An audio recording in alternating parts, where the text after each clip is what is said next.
హైదరాబాద్ అనగానే గుర్తుకు వచ్చేది చార్మినార్, హుస్సేన్ సాగర్. అదే ఫుడ్ విషయానికి వస్తే దమ్ బిర్యానీ భాగ్యనగరం ఎంతో ఫేమస్. అలానే స్ట్రీట్ ఫుడ్ కు హైదరాబాద్ నగరం పెట్టింది పేరు. రోడ్ సైడ్ ఫుడ్ సెంటర్లు ఎక్కువగా ఏర్పాటు అయ్యాయి.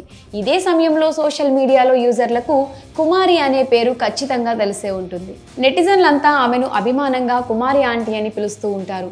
ఇటీవల కాలంలో ఆమె బాగా ఫేమస్ అయ్యారు. అలానే ఆమెకు లక్షల్లో ఆదాయం వస్తున్నట్లు ఓ ప్రచారం కూడా చేశారు.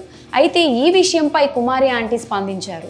నాకు లక్షలు వస్తున్నాయని అంటున్నారు, కానీ అసలు వేరే అని తన ఆదాయం గురించి ఆంటీ రివీల్ చేశారు. ఇన్స్టాగ్రామ్, ట్విట్టర్, ఫేస్బుక్ యూజర్లకు కుమారి ఆంటీ గురించి ప్రత్యేకంగా పరిచయం అక్కర్లేదు.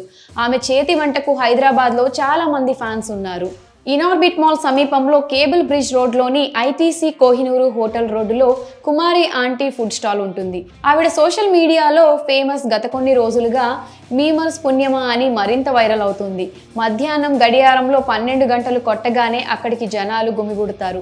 కుమారి ఫుడ్ తీసుకుని ఎప్పుడు వస్తారా అని ఎదురు చూస్తూ ఉంటారు. ఆమె దగ్గర వెజ్, నాన్ వెజ్ 2 రకాల ఫుడ్స్ కూడా ఉంటాయి. అయితే వెజ్కు అంటే కూడా నాన్ వెజ్కు చాలా మంచి డిమాండ్ ఉంటుంది.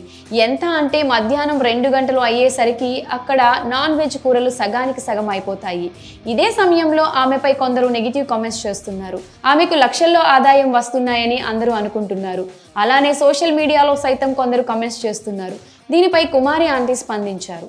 తనకు లక్షలు వస్తున్నాయని అందరూ అంటున్నారు, కానీ అందులో వాస్తవం లేదని ఆంటీ ఓ మీడియాతో మాట్లాడే సందర్భంలో తెలిపారు. అంతేకాక తనకు ఎంత ఆదాయం వస్తుందో కూడా వివరించారు. తనకు లక్షల్లో ఆదాయం వస్తే ఇలా రేకుల ఇంట్లో ఎందుకు ఉంటానని, ఇంకా మంచిగా ఉండేదాన్ని కదా అంటూ ఆమె చెప్పుకొచ్చారు. తనకు లక్షల్లో ఆదాయం రావట్లేదని, రోజుకి కేవలం 5,000 నుంచి 6,000 వరకే వస్తున్నాయని తెలిపింది. తాను నెంబర్ 1 క్వాలిటీ వస్తువులనే ఫుడ్ తయారీలో వినియోగిస్తానని ఆమె తెలిపారు.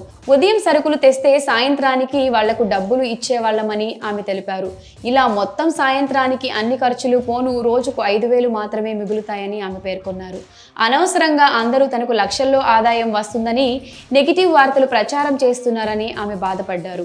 ఈ ట్రోలింగ్ నెగిటివిటీని పక్కన పెడితే ఆవిడను ఒక విషయంలో మాత్రం మెచ్చుకోవాల్సిందే. ఎందుకంటే ఒక మహిళ తన కుటుంబ సహకారంతో ఇలాంటి ఒక వ్యాపారం ప్రారంభించడమే కాకుండా అందులో విజయం కూడా సాధించారు. జీవితంలో ఇది నిజంగా ఆవిడ సాధించిన సక్సెస్ అనే చెప్పాలి. ఈ విషయం తెలిసిన తర్వాత నెటిజన్స్ కూడా కుమారి ఆంటీ మీద, ఆవిడ సక్సెస్ స్టోరీ మీద ప్రశంసలు కురిపిస్తున్నారు.